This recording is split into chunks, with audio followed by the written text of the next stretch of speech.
আজকে বানিয়েছি আলুর পুরি। ভীষণই টেস্টি এই পুরিগুলো, আর বানানো যে কতটা সহজ তা এই রেসিপিটি দেখলে বুঝতে পারবেন।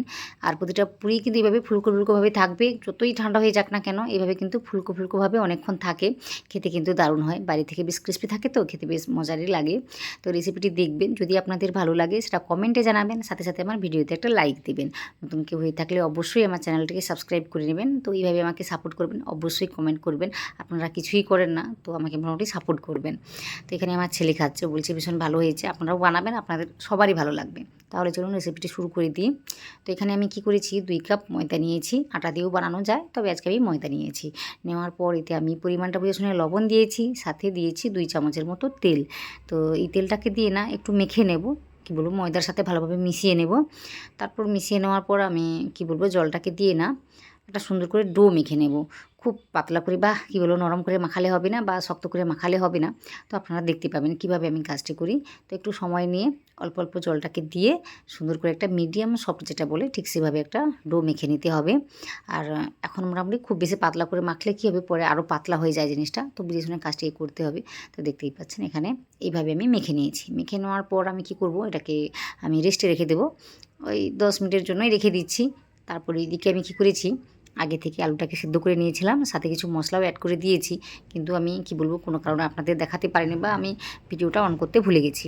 তো এখানে আমি কয়েকটা সেদ্ধ আলু নিয়েছিলাম, সাথে পেঁয়াজ কুচি, ধনেপাতা কুচি, লঙ্কা কুচি, জিরে গুঁড়ো, ধনে গুঁড়ো, লঙ্কা গুঁড়ো, চাট মশলা এইগুলো আমি দিয়েছি, সাথে লবণও দিয়েছি।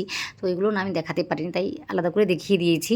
জিরে গুঁড়ো, ধনে গুঁড়ো আর চাট মশলা এগুলো এক্সট্রাভাবে দিয়েছি। আর বাকি যা মশলাগুলো ছিল আপনারা আজ করে দেখেছেন। তো এখানে চিলি ফ্লেক্সও ইউজ করতে পারেন। তো আমি এখানে কি করব, আমি এইভাবে মেখে নিয়েছি, মেখে নিয়ে এটাকে রেখে দিচ্ছি এখন। তো এইদিকে মোটামুটি 10 মিনিট হয়ে গিয়েছে।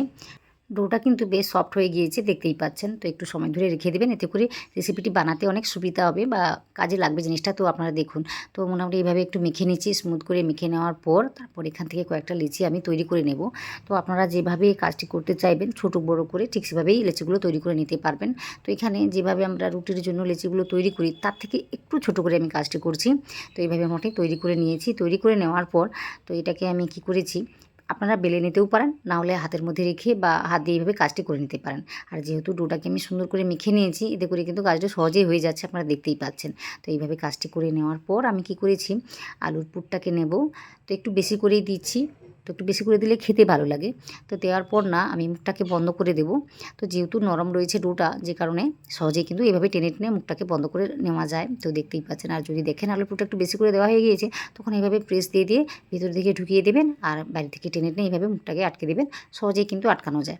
তো দেখতেই পাচ্ছেন একটু নরম করে কিন্তু মেখে নিতে হবে, বা রেখে দিলে কিন্তু নরম হয়ে যায়। আশা করি আপনারা সব কিছু দেখেছেন। তা মুখটাকে বন্ধ করে নিয়েছি। বন্ধ করে নেওয়ার পর আমি কি করব, হাতের মধ্যে রেখে এইভাবে প্রথমে আমি কাজটি করে নিয়েছি, যেন আলুর পুরটা এই লেচির মধ্যে পুরোটা ছড়িয়ে যায়। তো সেভাবেই আমি কাজটিকে করে নিচ্ছি। তো না হলে কি করবেন আপনারা, আপনাদের আমি দেখিয়ে দিচ্ছি। যেহেতু আমি ডোটাকে সুন্দর করে মেখেছি, যার কারণে বেলে নেওয়ার সময় কিন্তু একটুও ফেটে যাবে না। তো এইভাবে বেলে নেবেন হালকা হাতে। তো দেখতেই পাচ্ছেন একদম স্প্রেড হয়ে যাচ্ছে বা একটু ফেটে যাচ্ছে না। তো এইভাবে কাজটি করে নিতে পারেন। তো আমি এইভাবে একটা বেলে নিয়েছি, তারপর হাতের মধ্যে রেখেও একটা আমি দেখিয়ে দেবো আপনাদের কীভাবে কাজটি হয়। তো এইভাবে আমি একটা বেলে নিয়েছি বা তৈরি করে নিয়েছি, একটু পুরু রেখেই কাজটি করে নিতে হবে। তো আরও একটা আমি এইভাবে পুরু ভরে নিয়েছি, ভরে নেওয়ার পর না হাত দিয়ে এইভাবে আমি চ্যাপটা করে নিচ্ছি বা কাজটিকে করে নিচ্ছি। এইভাবে কাজটি করলেও কিন্তু একই রকমভাবে হয়ে যায়। তো এতে কিন্তু ফেটে যাওয়ার ভয়টা একদমই থাকে না হাত দিয়ে কাজটি করলে। তো দেখতেই পাচ্ছেন একদম সুন্দর করে কাজটি আমি করে নিয়েছি। তো বেশ কয়েকটা আমি তৈরি করে নিয়েছি। তো এগুলোকে ভেজে নেব। তো সেই জন্য আমি কি করেছি, কড়াইতে একটু তেলটাকে দিয়েছি। তো একটু না অনেকটাই দিয়েছি, দিয়ে না ভালোভাবে গরম করে নিয়েছি। তারপর গ্যাসের ফ্লেমটাকে না মিডিয়াম করে দিয়েছি। খুব বেশি গরম তেলে ভাজলে বাইরে থেকে ভাজাটা হয়ে যাবে, ভেতরে কাঁচা থেকে যাবে। তো মোটামুটি মিডিয়াম ফ্লেম রেখে কাজটিকে করে নিতে হবে। খুব বেশি গরম করা যাবে না তেলটাকে। তো এইভাবে কাজটি করলে ভিতর থেকে সুন্দরভাবে ভাজাটা হবে, খেতে কিন্তু ভালো লাগবে। তাছাড়া এই পুরিগুলো সুন্দরভাবে ফুলে যাবে। আর আমি একটু পুরু রেখে কাজটি করেছি। আপনারা যেভাবে কাজটি করতে চাইবেন করতে পারেন, কোনো রকম অসুবিধা সেরকম হবে না। আর যদি এই ডোটাকে ভালোভাবে মেখে নেন তাহলে কিন্তু সহজেই কাজটি হয়ে যাবে। তো বারবার আমি একই কথাই বলছি, ডোটাকে ভালোভাবে মাখবেন, এতে করে কাজটি হয়ে যাবে।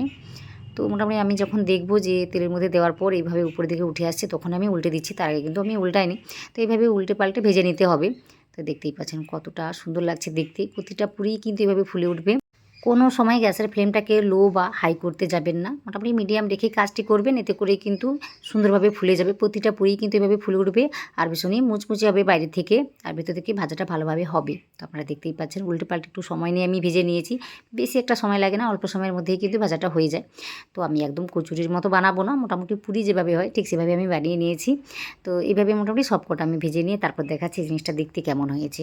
তো হালকা আঁচে বা বলতে পারেন মিডিয়াম আঁচে এইভাবে ভেজে নিয়েছি, একটু কালার করে ভেজে নিয়েছি, এর থেকেও কালার করে ভেজে নেওয়া যায়। তো এইভাবে আমি কালারটিকে রেখে নামিয়ে নিচ্ছি, নামিয়ে নেওয়ার পর একটু ঠান্ডা করে নিয়েছি, ঠান্ডা করে নেওয়ার পর তারপর আপনাদের আমি দেখাচ্ছি খেতে যে কতটা সুস্বাদু লাগে এটা, তা আপনারা না বানিয়ে খেলে বুঝতেই পারবেন না। তো দেখতেই পাচ্ছেন কতটা সুন্দরভাবে তৈরি হয়েছে, বেশি একটা কিন্তু তেলটাকে টানেনি, আপনারা দেখতেই পাচ্ছেন। তো এইভাবে আপনারাও তৈরি করে আমাকে জানাবেন রেসিপিটি কেমন হয়েছে। তো আশা করি আপনাদের ভালো লাগবে। যদি ভালো লাগে তাহলে আমার ভিডিওতে একটা লাইক দিয়ে চ্যানেলটিকে সাবস্ক্রাইব করবেন, সাথে সাথে কমেন্ট করে জানাবেন আজকের রেসিপিটি কেমন লাগলো। তো অবশ্যই একটা কমেন্ট করবেন। আর এতক্ষণ ধরে আমার ভিডিওটি দেখে নিয়েছেন সেই জন্য আপনাদের সবাইকে আমি অনেক অনেক অনেক ধন্যবাদ জানাচ্ছি।